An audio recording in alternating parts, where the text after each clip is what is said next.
Vous devez parler en public et ça vous tétanise. Vous n'en dormez pas, vous en êtes peut-être même malade. Vous avez peur de paraître ridicule. Peut-être devez-vous passer aussi un oral, un entretien d'embauche ou animer une réunion commerciale. Eh bien, soyez rassurés, la plupart des gens ont une trouille bleue de parler en public. Déjà, sachez que vous n'êtes ni malade ni bizarre.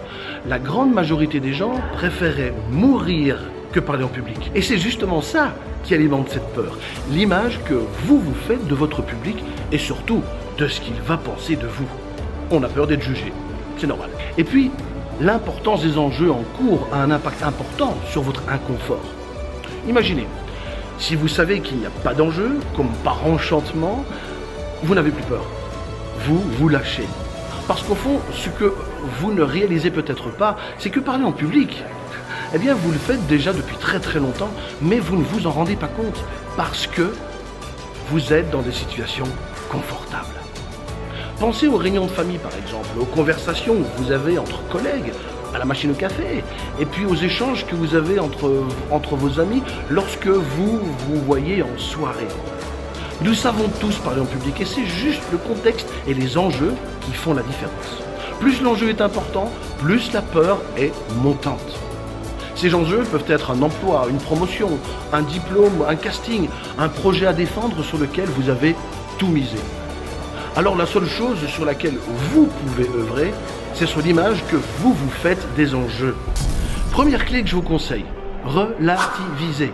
Alors oui, les conséquences de votre passage oral sont importantes, ça vous le savez, mais plus vous vous concentrez là-dessus, plus votre énergie sera canalisée sur l'enjeu, et moins vous en aurez pour la qualité de vos émotions et de votre discours.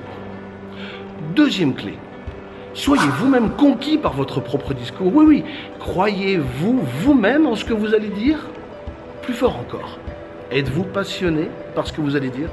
Bon, si vous passez un oral, il se peut que vous ne soyez pas passionné par les sujets, certes.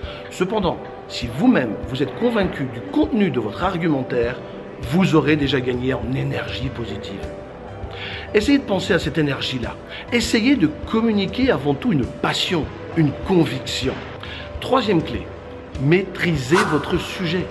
Beaucoup de personnes qui prennent la parole en public viennent vers moi pour se faire coacher ou recevoir des conseils et il s'avère qu'ils ne se préparent pas assez, qu'ils ne préparent pas assez leurs interventions, voire même pas du tout. Et ça, c'est inadmissible.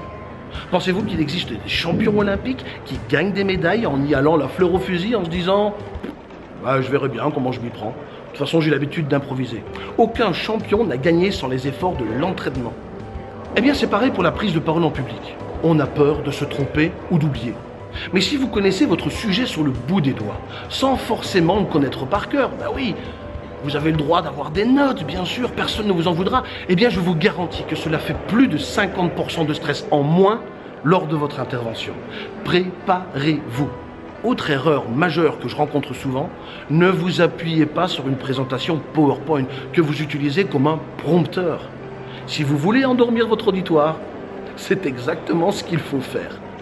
Je développerai l'utilisation du PowerPoint dans une autre vidéo. C'est sur vous que l'attention doit être dirigée et pas sur un écran où tout le monde lit en même temps, voire même plus vite que vous ne l'avez dit. Effet loose garanti. Quatrième clé. Ne cherchez pas à mettre la faute de votre trac sur le public. Lui, il est là pour vous écouter ce que vous avez à dire. En marge de la peur de mal faire, ce qui est positif avec le trac, c'est que c'est un signe que vous avez envie de bien faire. Et c'est là que vous devez puiser votre énergie.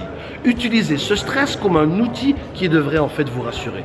Parce qu'au fond, le trac, c'est surtout un regard que vous portez sur vous-même. Ce n'est pas une question de public. C'est à vous à travailler l'image que vous avez de vous.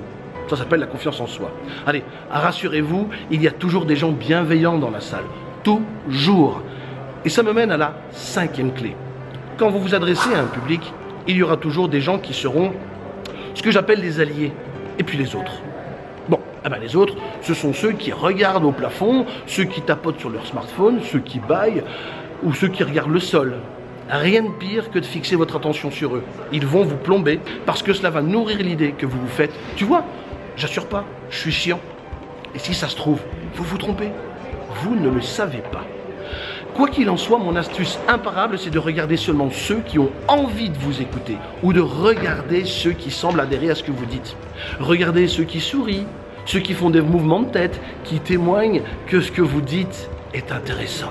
Ce sont eux vos alliés. Ils vont nourrir votre confiance en vous lors de votre intervention. Et n'essayez pas de perdre votre temps à parler à ceux qui ne veulent pas vous écouter.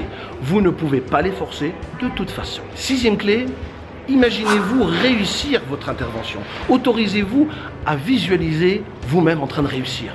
Comment vous sentez-vous? Eh bien, ce sentiment va nourrir votre confiance à nouveau. Imaginer son propre succès facilite déjà la voie vers ce succès. Vous voir réussir vous met dans une position positive de l'esprit. Septième clé, soyez persuadé que le public juge bien moins que vous l'imaginez. On a tendance à amplifier la catastrophe. Comme on manque de confiance, eh bien on a tendance à croire que tout le monde va penser de vous ce que vous-même vous redoutez.